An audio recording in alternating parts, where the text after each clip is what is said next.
एक लीला आती है कि एक बार ठाकुर जी से रूठ गई किशोरी जी। ठाकुर जी बोले आप रूठ क्यों गई?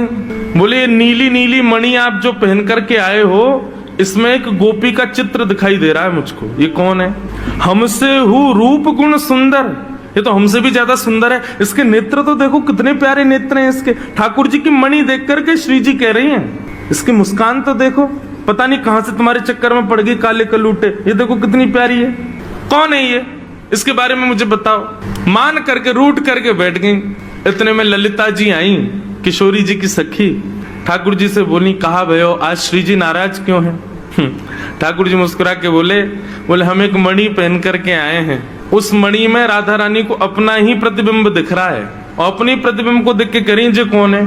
ये हमसे भी ज्यादा सुंदर है, ये इतनी हंस क्यों रही है, इसकी आंख इतनी सुंदर क्यों है, ये तुम्हारे चक्कर में कहां से पड़ गई? इस बात से मान करके बैठी। इतनी बोली है राधा रानी, तो राधा रानी मान करती हैं। पर एक दिन किशोरी जी ठाकुर जी से बोली कि आज आप मान करो। ठाकुर जी बोले नहीं आप ही करो, हमसे मत करवाओ। श्री जी बोली नहीं आप रोज मनाते हो हमको, हम आज मनाएंगी आपको, आप मान करो। ठाकुर जी बोले रहने दो ना, आप बड़ी कोमल हो, कहां तक मनाओगी हमको? नहीं हम मनाएंगी आपको, आप मान करो। ठाकुर जी बोले देख लो हम कर लेंगे। फिर बोले नहीं करो। सोई ठाकुर जी ने मान कर लिया। ठाकुर जी रूठ के बैठ गए श्री जी से। अब श्री जी ठाकुर जी को मना रहे हैं। कभी ठाकुर जी की मनपसंद वस्तु बना के लावे, कभी ठाकुर जी का मनपसंद राग गा के सुनावे, कभी ठाकुर जी को नृत्य करके दिखावे, कभी ठाकुर जी के सामने उनका मनपसंद श्रृंगार करके आवे। सब प्रकार से श्री जी ने मनाने का प्रयास किया, लेकिन ठाकुर जी नहीं माने। और मान लीला का ये नियम है कि सूर्यास्त तक मना सको तो मना लो, सूर्यास्त के बाद मान खत्म हो जाएगा। यदि मान में मना लिया तो मनाने वाला जीत जाएगा, और यदि मान सूर्यास्त तक नहीं मना पाए तो इसने मान किया वो जीत जाएगा।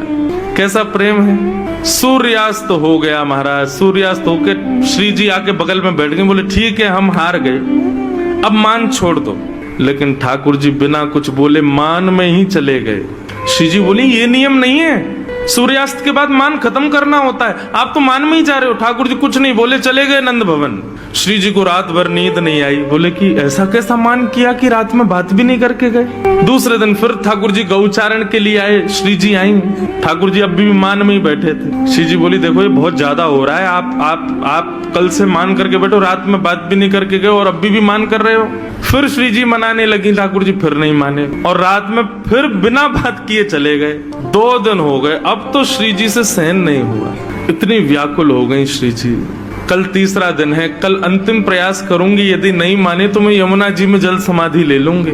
और तीसरे दिन श्री जी मनाने लगी, ठाकुर जी फिर नहीं माने। सो श्री जी उठ करके यमुना जी के तट पर चली गई। जैसे ही श्री जी के नेत्रों का अश्रुबिंद आकर के यमुना जी के जल में एक बूंद गिरा, यमुना जी का संपूर्ण जल लाल पड़ गया। यमुना जी प्रकट हो गई।